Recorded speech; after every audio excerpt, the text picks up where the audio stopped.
반갑습니다. 지용입니다. 천수경 공부 두 번째 시간입니다. 지난 시간에는 천수경의 전반적인 내용을 특징을 좀 잡아서 몇 가지 살펴봤다면 이제 내용으로 들어갈 차례인데요. 사실은 내용으로 들어가기 전에 앞부분에 천수경 앞부분의 내용이 한 가지 더 있습니다. 독송해 보신 분들은 많이 아시겠지만 정구업진언, 오방내외 안위죄신진언, 그리고 개경계, 개법장진언 요런 내용들이 있습니다. 세 가지 신언과 하나의 개송. 이걸 일컬어서 사다란이다라고 하시는 분들도 덜어 있는데 사실은 이 기도문이나 경전에 사다란이라고 하는 게 되게 여러 가지가 나와요. 그래서 혼동할 염려가 있습니다. 그냥 경전 앞부분에 독송하는 그 내용이다 생각하시고 또 한 가지 중요한 것은 우리가 어떠한 경전을 읽건 천수경이 아닌 다른 경전을 읽어도 이 내용은 경전 앞부분에 꼭 붙여서 읽는 부분입니다. 그래서 이 부분은 외워두시면 참 활용도가 높습니다. 여러분들이 금강경을 독송하실 때나 뭐 다른 원각경을 독송하실 때나 보문품을 독송하실 때나 앞부분에는 요 정겁진원부터 개법장진원까지를 읽고 그 다음에 이제 그 경으로 들어가시는 거죠. 그래서 모든 경의 앞부분에는 요 내용이 들어간다. 그래서 외워두거나 기억해두면 참 유용하다. 이것도 알아두시고요. 한번 요 부분을 한번 봅시다. 먼저 정구업 진언. 정구업 진언도 쉬운 말이 아니에요. 요 말부터 한번 살펴봅시다. 먼저 진언이라는 말이 있어요. 참된 말이란 뜻입니다. 참된 말씀. 참진자에 말씀 원자를 쓰죠. 이 참된 말이라는 게 무슨 뜻인가? 쉽게 말하면 주문이라는 뜻입니다. 진언은 주문이라는 말과 다른 말이 아니에요. 같은 말입니다. 그러니까 우리가 주문이다 제가 얘기를 하면 자꾸 무슨 무속이라든가 신비적으로 낮춰서 얘기한다. 좀 뭔가 나쁜 뜻이 아닐까. 이렇게 이제 얘기하는 분들이 덜어 있어요. 근데 아닙니다. 경전에서도 주문이라고 계속 얘기를 하고 있어요. 예를 한번 들어보면 신묘장구 대다라니, 다란이란 말이 이 뜻인데 다란이 신묘장구 대다라니를 한자로 좀 줄여서 얘기할 때 대비주라고도 합니다. 들어보신 적 있나요? 대비주라고 하는데 이때도 주문주자를 씁니다. 주문이라고 부르는 거죠. 그러니까 긴 것을 보통 다란이나 주라고 부르고 짧은 것은 일반적으로 진언이라고 합니다. 이 내용은 인도말, 산스크리트라고도 하는데 인도의 어떤 그 말을 그대로 가져와서 쓰는 내용이죠. 왜 이렇게 가지고 오느냐? 왜 요거는 번역하지 않고 갖고 오느냐? 경전을 인도말에서 중국말로 번역할 때 대부분은 다 한문으로 번역을 합니다. 우리 그 반야심경 같은 거 보면 대부분 한문으로 번역이 되어 있죠. 그런데 요 진언에 해당하는 부분은 좀 특별한 내용이라는 거죠. 그래서 요 특별한 내용은 워낙 많은 뜻이 함축되어 있기도 하고 이 발음 자체가 가지는 상징성이 있기 때문에 요 진언에 해당하는 내용은 번역하지 않고 인도말을 그대로 가져온다. 이게 번역하는 옛날 스님들의 원칙입니다. 그래서 중국말로 번역하건 한국말로 번역을 하건 이 부분은 손을 대지 않는 거죠. 뭐 비슷하게 한번 이해를 돕기 위해서 뭐 말씀드려 보면 영어라든가 일본말로 된 노래를 우리말로 번역을 할 때도 그 내용을 쭉 번역을 하다가 감탄사, 뭐 여흥구 내지는 아주 특징적인 어떤 단어들은 번역하지 않고 그대로 가지고 옵니다. 영어나 일본어 그대로 가지고 올 수가 있어요. 가지고 오는 이유는 그거는 그것이 가지고 있는 뜻이 좀 여러 가지 함축적이거나 상징성이 깊어서 요걸 번역하면 맛이 살지 않는 경우 뜻이 좀 왜곡되기가 쉬운 경우 이런 경우는 그 부분 남겨놓고 나머지 부분들은 번역을 하는 거죠. 그래서 인도말을 중국말로 번역할 때도 요 진언에 해당하는 부분은 그대로 둡니다. 진언은 주문이다. 그리고 번역하지 않은 인도말로 되어 있다. 이렇게 생각하시면 될 것 같고요. 그 다음에 그 앞에 업이 있네요. 구업이기도 하고 업이기도 합니다. 업은 뭐냐? 업이란 말은 뭐 불자들이면 굉장히 생소하지는 않고 친숙한 단어이기는 한데 정확한 뜻을 알기가 쉽지가 않죠.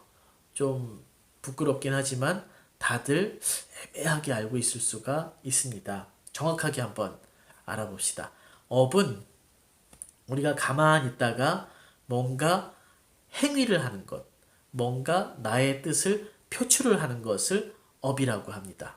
그 영어로 하면 doing이라고 하기도 하고 행위라고 하기도 하고 한자어죠.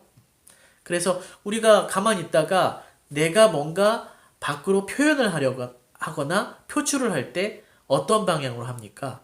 불교에서는 세 가지 방향이 있다고 합니다. 첫 번째, 지금처럼 말로 표출을 하는 경우. 두 번째는 행동, 몸으로 표출을 하는 경우. 세 번째는 눈에 보이지 않지만 마음으로 표현을 하는 경우. 내가 뭐 어떤 것을 좋아하거나 싫어하거나 뭐 누구를 미워하거나 증오하거나 뭘 갖고 싶어 한다거나 이루고 싶어 한다거나 이렇게 뭔가 이렇게 마음으로 움직이는 것. 요 세 가지가 다 업인 거죠. 뭔가 내가 행위를 하는 것입니다. 그래서 업이라는 한자어를 어렵게 생각하지 말고 내가 뭔가 행위를 하는 것인데 요게 세 가지가 있다. 그래서 이걸 한자 말로는 몸으로 하는 것은 신업이라고 하고 입으로 하는 것은 구업이라고 하고 마음으로 하는 건 뜻의자를 써서 의업이라고 합니다. 신구의 이걸 세 개를 삼업이라고 합니다.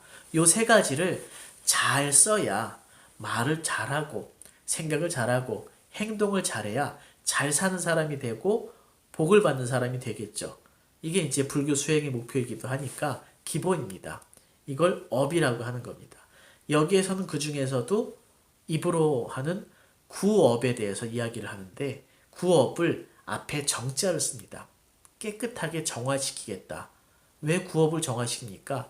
이게 깨끗하지 않다는 거예요. 우리 입이.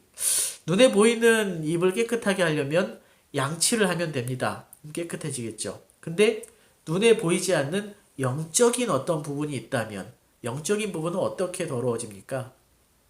뭐 욕을 한다거나 거짓말을 한다거나 남을 이간질시키는 말을 한다거나 이런 내용들이 경전에 많이 나와 있는데 이렇게 나쁜 말을 하면 입이 구업이라는 게 더러워진다는 거죠. 이것을 깨끗하게 해야 되기 때문에 정구업진원 깨끗하게 하는 주문을 외운다는 겁니다. 그럼 왜 깨끗하게 해야 되는가? 앞으로 할 일이 뭐죠?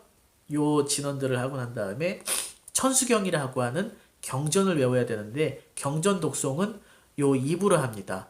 그러니까 이 옛 어른들은 입이라는 그릇에 경전을 담아야 하는데 그릇이 깨끗해야 된다는 겁니다. 그릇이 업으로 더러우면 담을 수가 없다. 그래서 이 그릇을 깨끗하게 닦는다는 의미로 정구업진언을 합니다. 구업을 깨끗하게 정화시키는 진언. 진언의 내용을 보면 훨씬 더 뜻이 명확해집니다. 다 아시는 아주 유명한 주문이죠. 수리수리, 마하수리, 수수리, 사바하. 길지도 않죠. 수리라는 단어가 당연히 제일 중요합니다. 수리라는 단어가 뭐냐?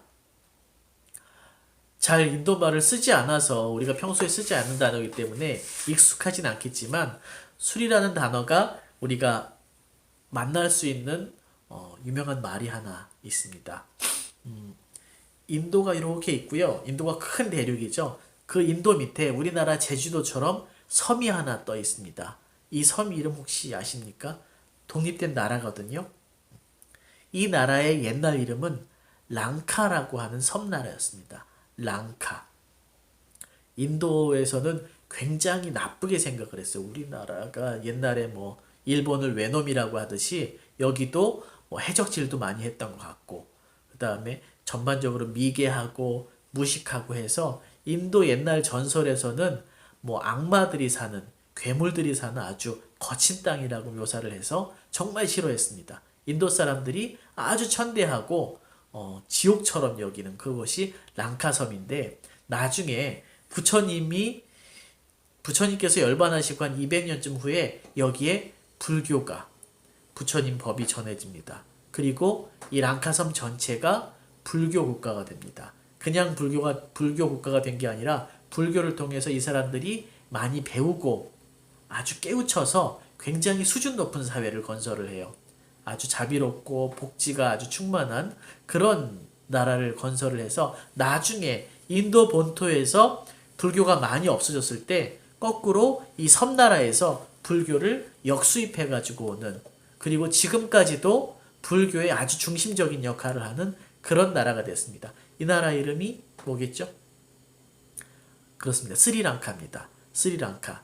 옛날에 원래 이름은 그냥 랑카였는데 이제는 그냥 랑카가 아니라 너무너무 위대하고 훌륭하고 멋진 그런 섬이 됐기 때문에 스리, 위대하다, 훌륭하다, 멋지다 하는 말을 붙여서 스리랑카라고 이름을 바꾼 거죠.